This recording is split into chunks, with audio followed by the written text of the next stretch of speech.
Halo Sobat Corong Indonesia, bagaimana kabar kalian semua?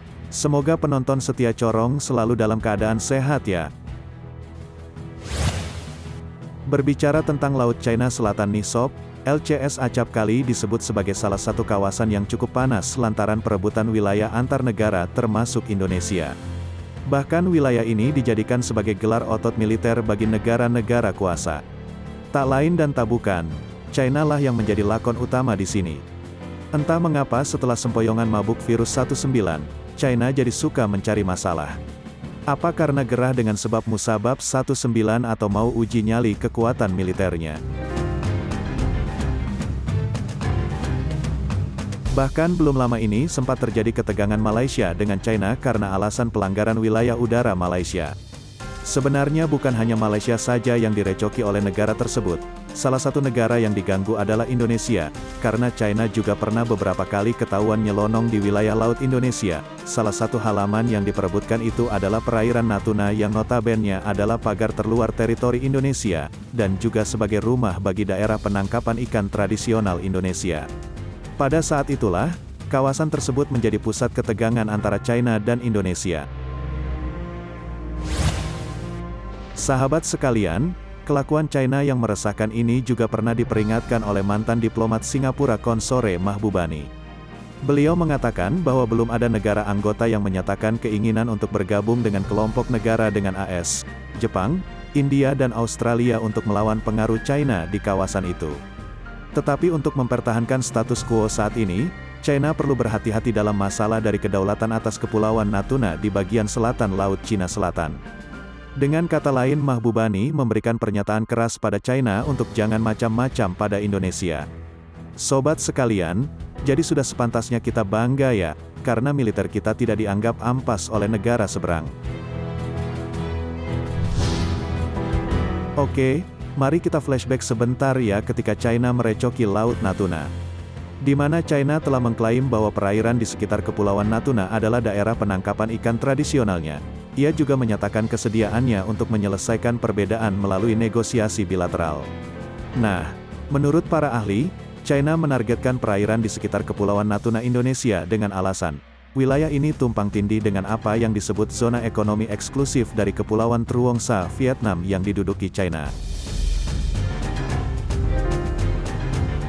Dan di sini Indonesia telah menegaskan posisinya, untuk tidak mengakui fitur apapun dalam 9 garis putus-putus yang diklaim secara sepihak oleh China di Laut China Selatan. Iya iyalah Sob, bagaimana bisa China asal ngeklaim begitu? Sangat tidak berdasar dan ia juga tak memiliki alasan untuk bernegosiasi, benar begitu. Selain itu, pejabat pertahanan Indonesia juga menyebut bahwa ini semua adalah skenario terburuk. Karena China mengirim pasukan untuk mendarat di Kepulauan Natuna. Jadi, itulah sebabnya Indonesia terus-menerus mengerahkan kapal perang, jet tempur dan peralatan pengintai, berpatroli di wilayah sekitar Nusantara. Jika terus-terusan seperti ini, cepat atau lambat, apakah mungkin Indonesia harus mempertimbangkan kerjasama militer dengan AS untuk menahan pengaruh China? Menurut pendapat kalian gimana Sob?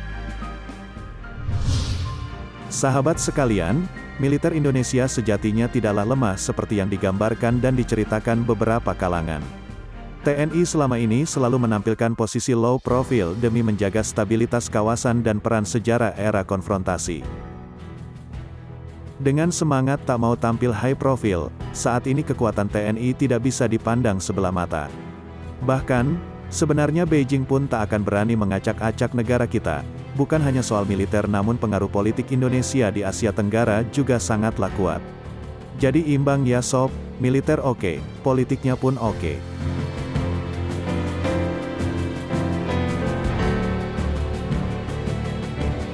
Akan tetapi, bukan berarti kita santai-santai saja. Kita juga wajib waspada dengan negara tersebut. Tak hanya waspada dengan China, melainkan dengan negara-negara yang memiliki potensi berbahaya bagi wilayah teritori Indonesia. Karena untuk masalah ini, masalah yang sudah menyangkut pagar kehormatan bangsa tentu jalan terbaik adalah memperkuat pagar tadi dengan konstruksi beton bertulang. Maksudnya pengawal Republik dan sejumlah persenjataannya wajib digelar di bumi Natuna. Tidak hanya alat pandang dengar berupa satuan radar dan satuan intelijen saja, tapi alat pemukulnya juga harus ikut dibawa dan disandingkan di sana.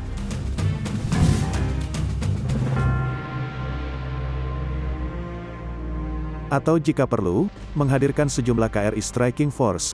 Demikian juga dengan pangkalan udara Ranai sudah harus tersedia dan menginap di tempat sejumlah jet tempur dan pesawat intai maritim untuk memberikan nilai kewibawaan pada pagar bertulang tadi.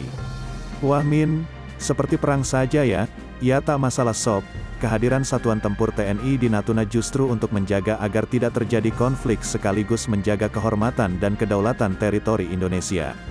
Oleh sebab itu, sudah saatnya kita memperkuat Natuna dan TNI memang harus tampil gagah menjaga kewibawaan negeri ini.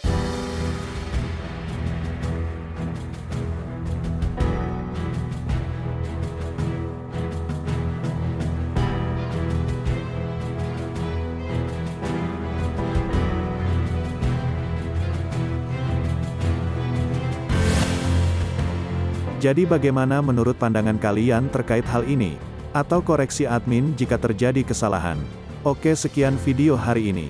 Jangan lupa juga untuk like, subscribe dan share sebanyak-banyaknya. Terima kasih.